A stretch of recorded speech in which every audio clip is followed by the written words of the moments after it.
My lords, ladies and gentlemen, can you please welcome the President of Ukraine, Volodymyr Zeleński.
Mr. President, l'escarveau, prossimo, the rest of us, welcome.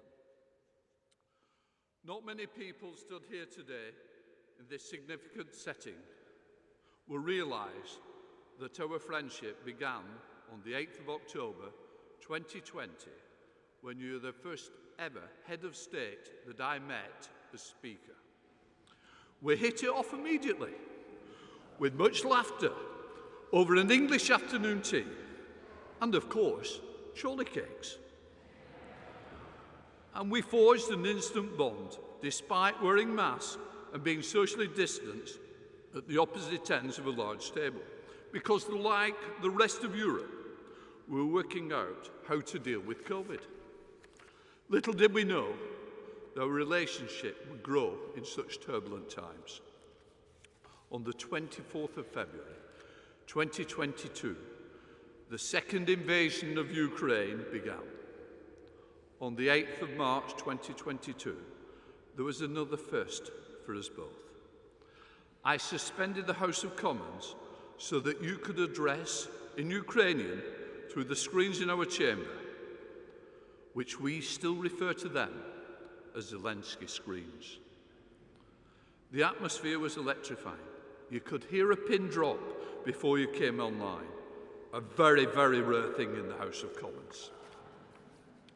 You spelled out the horrors of the first 13 days of war. Your speech was devastating and powerful. Today, on the 8th of February 2023, now deep into the war, we are honoured that you have put yourself at risk to address us and again shine a light on the fact your country is still fighting for its survival. This hall has been the place of many great historical events. Your presence here today adds another to them. The war, as you know better than any of us, has lasted for nearly a year.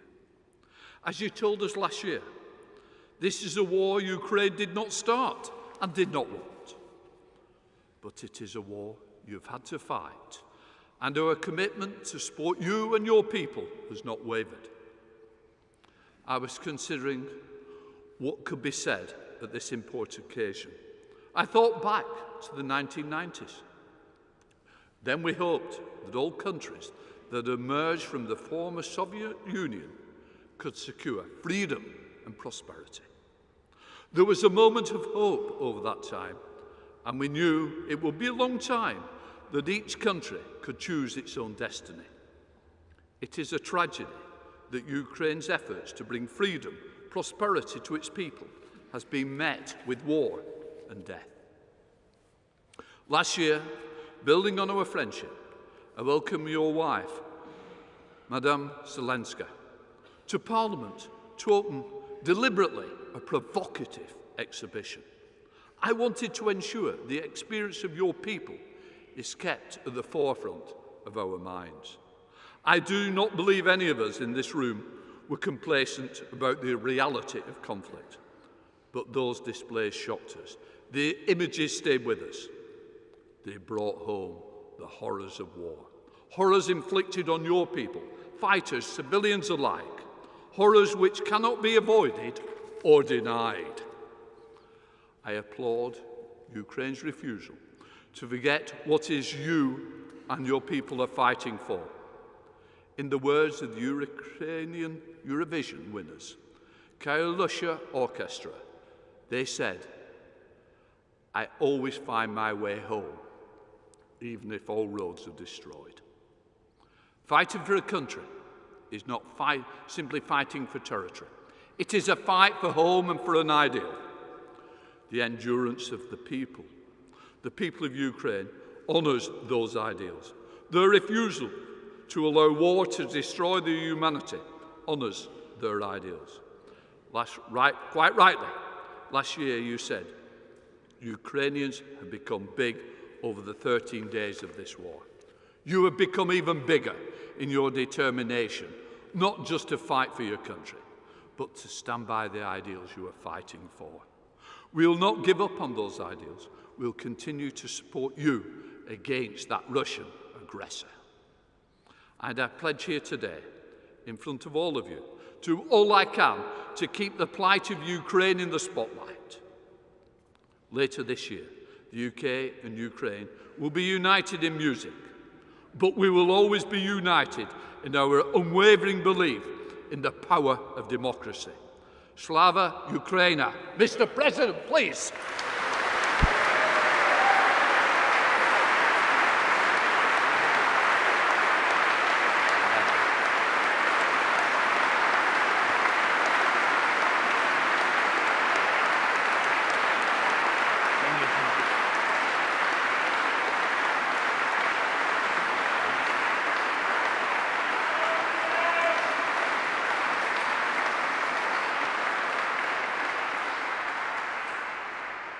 Thank you so much.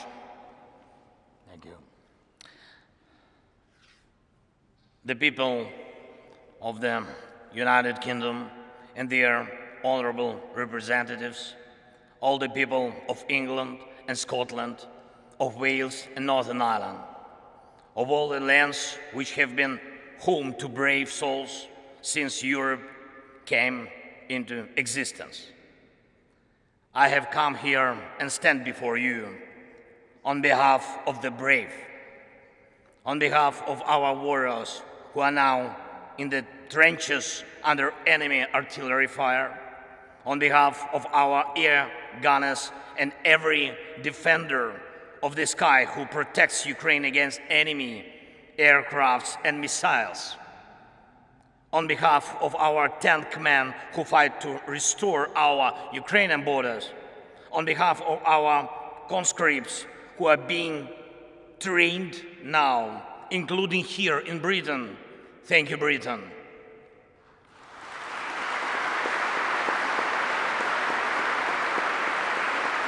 And who will be then deployed to the front line, skilled, equipped, and eager to win. On behalf of every father and every mother who are waiting for their brave sons and brave daughters back home from the war. Mr. Speaker, you may, I think, well remember as roughly more than 2 years ago, we met with you here in Parliament. Great honor was for me. And I remember we enjoyed tea. We talked, of course. We talked a lot about our people and about our countries, about the British and Ukrainian political traditions. Mr. Prime Minister Rishi, when we had our meeting earlier today, and I said to you that I will tell a story in my address to the Parliament, and a story about my feelings on my first visit to London as President in autumn 2020. The program was packed. Royal Highnesses William and Catherine, and Buckingham Palace and aircraft carrier of the Royal Navy, the Westminster, of course, Downing Street, and of course, the war rooms. And there is an armchair in the war room, the famous Churchill's armchair, and a guide smiled and offered me to sit down on this armchair from which war orders had been given. And he asked me, how did I feel? And I said that I certainly felt something. But it is only now that I know what the feeling was.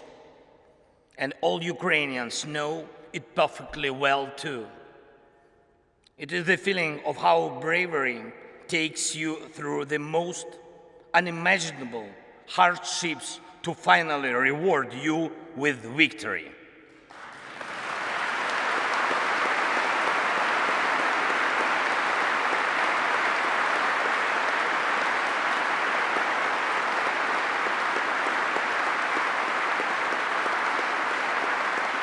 Ladies and gentlemen, I thank you for your bravery. Thank you very much from all of us. Yes, please. That is for you. All applause for you.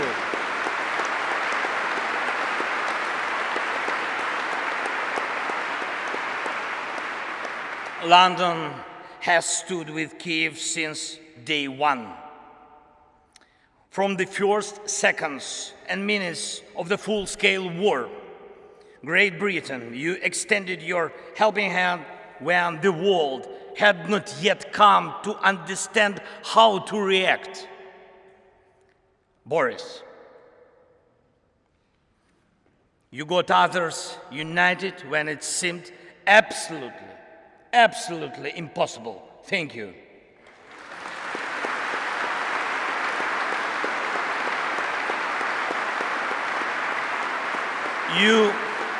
All of you all showed your grit and character back then, strong British character.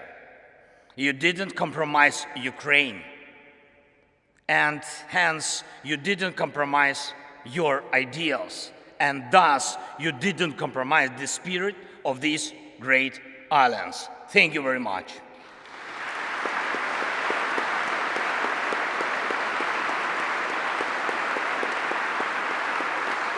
And of course, everybody understands that our countries knew absolutely different times. Our nations defended freedom in the Second World War. The Iron Curtain divided us. Our people went through crisis and growth, through inflation and periods of social losses and social gains. It was tough, but we always found strength and stamina to move ahead and achieve results. This is the bedrock of our land and your traditions. Ukrainians and Brits defeated the fear of war and had the time to enjoy peace. No matter what we encountered on different stages of our and your formidable history, and you and us and the whole mankind achieved similar result. Evil lost.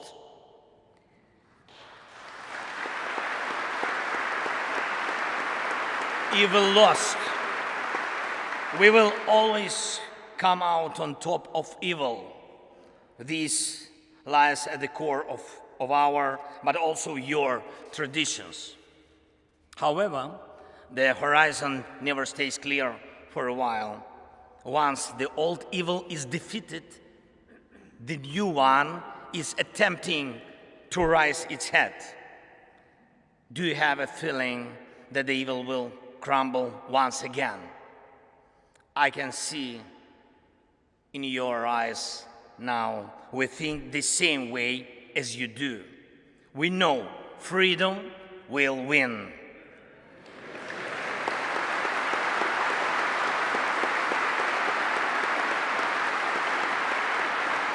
We know Russia will lose.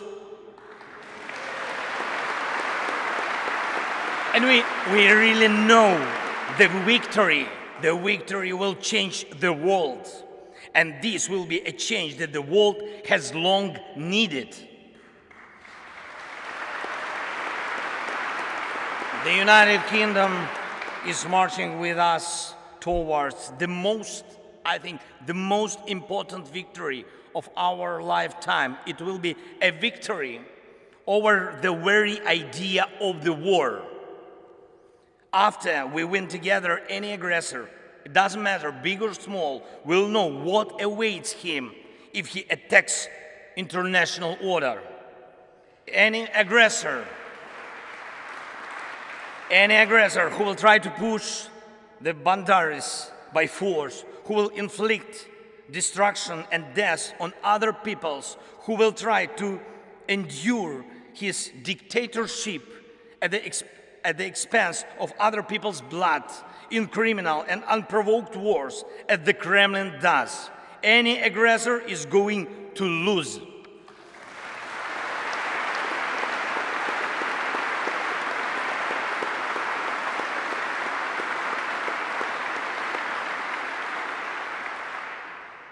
Ladies and gentlemen, we have already achieved remarkable results, and we must make every effort to turn our achievements into the foundations of the future global security architecture. The world needs your leadership, Britain, just as it needs Ukrainian bravery.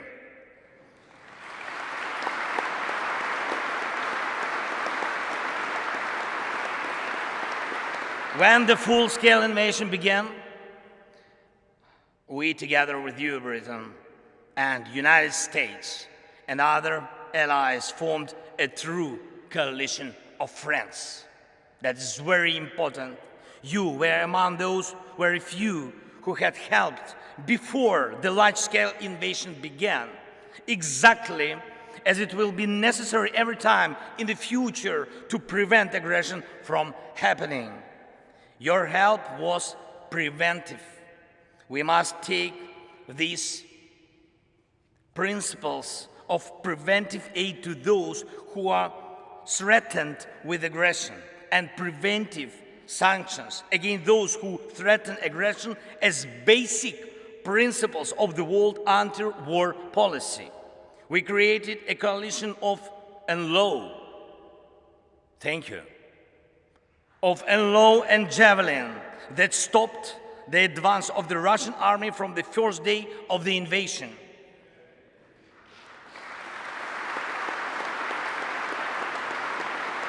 We built the coalition of artillery rounds and a coalition of air defense, which allow us to save the lives of our children, of our people, of our civilians, our women, our elderly, and our cities from Russian atrocious occupation and missile terror. We put together a powerful sanction coalition, and your leadership is protecting international legal order through sanctions against a terrorist state cannot be questioned. And we have to steadily continue along this way until Russia is deprived of any possibility to finance the war.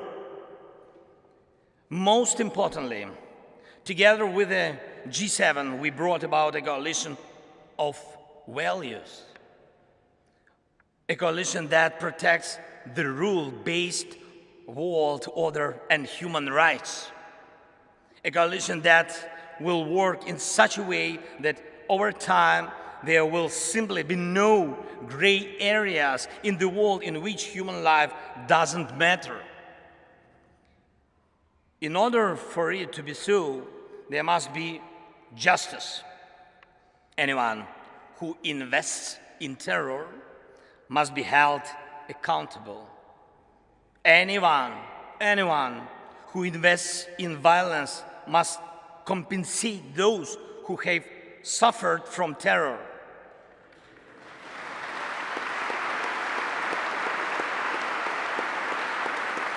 Terror, aggression, or other forms of state violence. Our proposals for the creation of a special tribunal for the crime of Russian aggression against Ukraine and special compensation mechanism which will compensate war losses at the expense of Russian assets are based on such principles. Justice is one of 10 elements of the peace formula proposed by Ukraine and supported by Britain. I thank you for your readiness to invoke the formula. Thank you, Prime Minister. Thank you very much.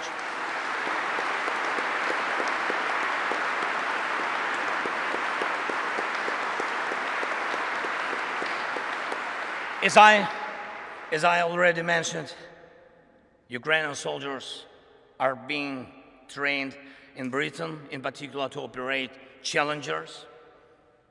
Your main battle tanks, and it's a tank coalition in action. And I thank you, Rishi. Thank you very much for this powerful defensive step for tank assistance. Thank you. The coalition of long-range missiles is the latest of all. It will allow us to make the evil completely retreat from our country by destroying its headways deep in the occupied territories. And it's not just, I'm not speaking just about weapons. We proved together that the world truly helps those who are brave in defending freedom, and thus paves the way for a new history. A history of the world that knows how to be quick in help, who knows how to be effective in defense, who knows how to remain principled in dark hours, who implements its treaties and arrangements in good faith, who does not allow perpetrators to enjoy immunity, who knows how to overcome veto when it's abused, who knows no fear, and who knows how to win. This shall be the new reality of the free world, I'm sure.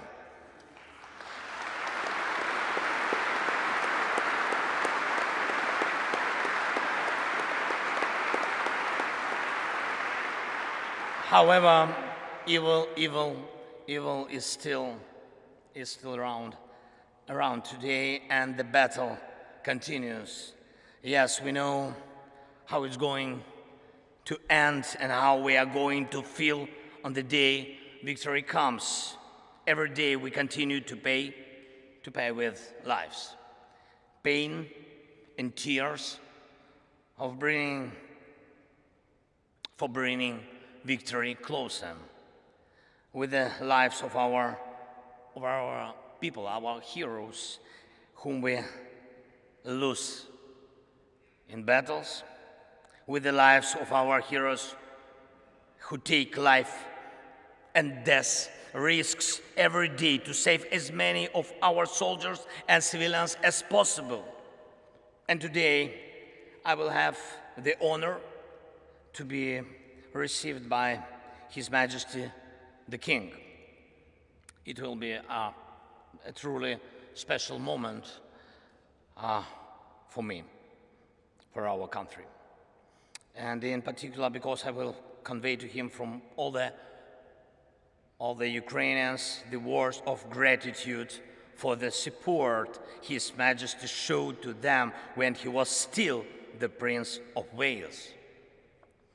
And I also intend to tell him something that is, I think that is very, very, very important, not only for the future of Ukraine, but also for the future of Europe. In Britain,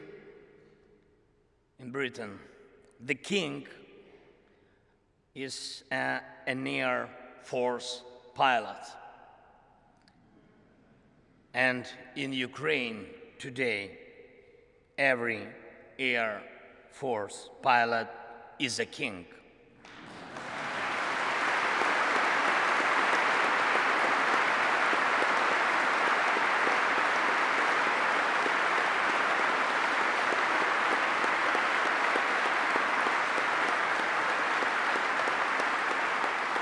For us, just for us, for our families. Because they are so few, they are so precious that we, the servants of our kings, do everything possible and impossible to make the world provide us with modern planes to empower and protect pilots who will be protecting us. And I am proud of our Air Force. And I brought a present from them to you, Great Britain, Yes, please, open, please. Yes. Yes. To the speaker. Give speaker. I will. And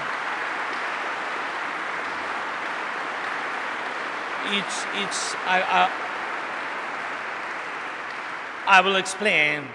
It's the helmet of a real Ukrainian pilot. He is one of our most successful aces, and he's one of our kings. And the writing on the helmet reads, "We have freedom, give us wings to protect it."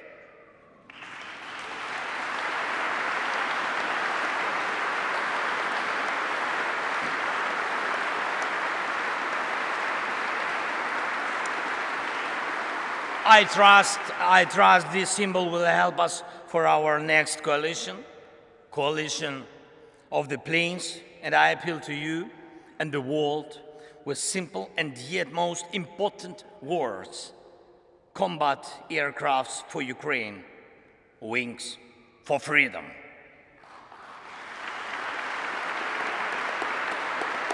Great Britain,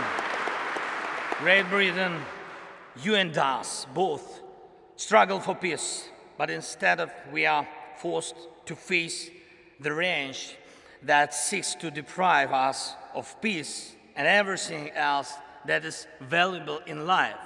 Unfortunately, it is in human nature to allow evil mature. It then stands up against humanity. It then destroys and kills. It launches aggressions and breaks people's lives. You and us have already fought together against such evil. You and us already have the experience of defeating the evil that is generated by human nature. I'm not saying there will be no more wars after the war ends. No. It is impossible to completely erase evil from human nature. Yet it is in our power to guarantee with words and deeds that the light side of human nature will prevail. The side you and us share, and this stands above anything else. Thank you for your attention. Thank you for your support. And leaving a British Parliament 2 years ago, I thanked you for delicious English tea. And I will be leaving the Parliament today, thanking all of you in advance for powerful English planes.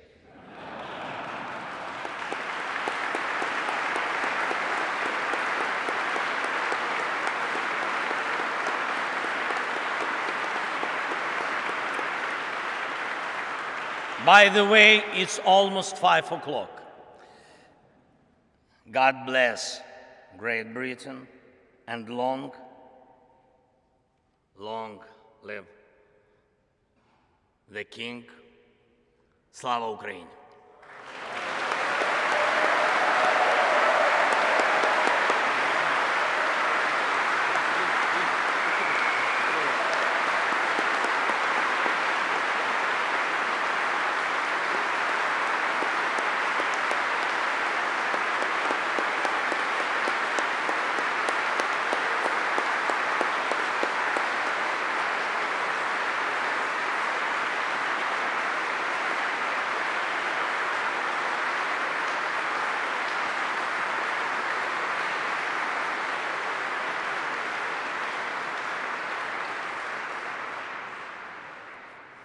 Thank you, Mr. President, for being with us today and for the powerful address that you have just given. The bravery, resilience, and fortitude of you and your people is a great example to all.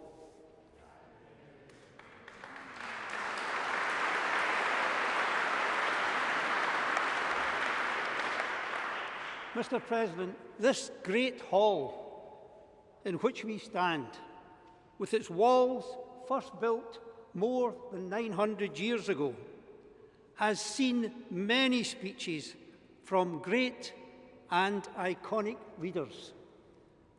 Today's event will weave a new panel in that rich tapestry of history. Thank you.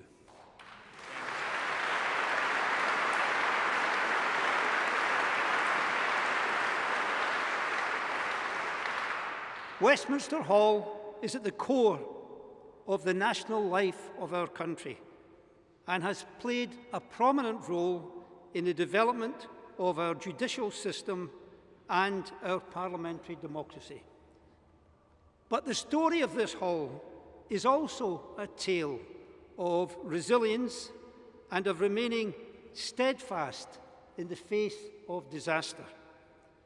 While fire raged around this site in 1834, destroying our old Parliament, Westminster Hall stood proud.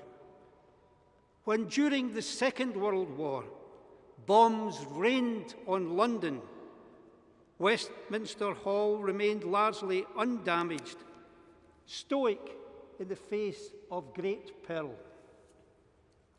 This hall reminds us that in the face of challenge and conflict, symbols of our national identity and sovereignty will endure, giving powerful and visible hope to our peoples during times of tribulation. In the same way, the endurance of your government and its institutions in the midst of a colossal threat to Ukraine continues to inspire your population and millions more beyond your borders. This endurance and inspiration rests in large part upon the leadership that you have demonstrated since your country was forced into this terrible conflict.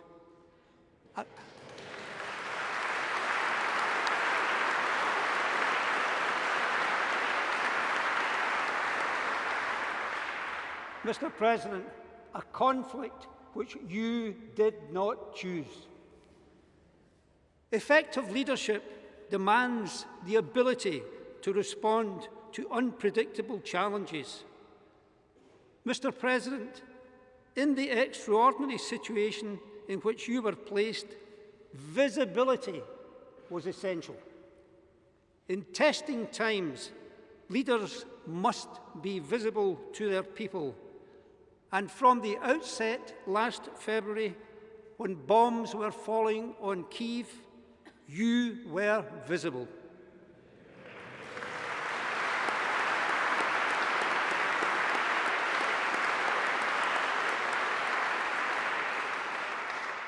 Broadcasting from the streets of your capital, you reassured Ukrainians and indeed the world of the determination of your government in the face of violent aggression. Your leadership has been steadfast. In the early days of this conflict, some suggested that the Ukrainian state could not withstand the Russian threat and that the war would quickly end. In one of your broadcasts during the early bombardment, you famously said, "We are all here." You did not leave. You showed the world that your government was still at work in Kyiv and was fully committed to the defence of Ukraine. Your people have followed this example with an inspirational display of bravery. Vision has also characterised your leadership. You have not only expressed your belief in the continuing ability of Ukrainians to withstand aggression, but have embodied that belief, offering hope of a reconstructed Ukraine playing its full part in the future of Europe. That vision will continue to sustain you and your people in the difficult times ahead. Finally, a great leader never gives up. Selflessness and bringing people together are the essence of leadership. Mr. Speaker, Mr. President, you exemplify these qualities in abundance.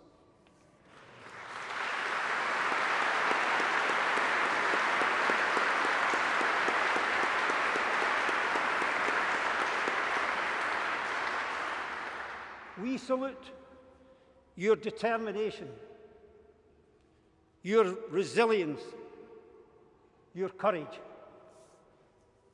So let me thank you once again, Mr. President, for your visit today.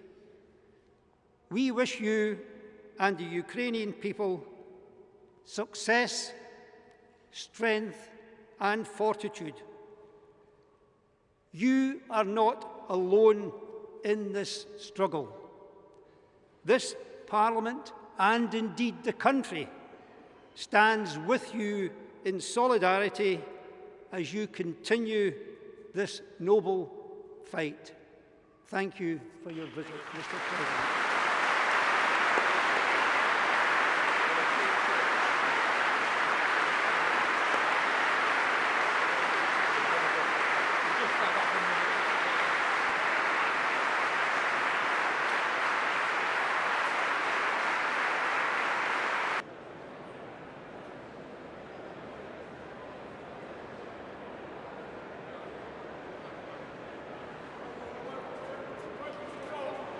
Told us all to go.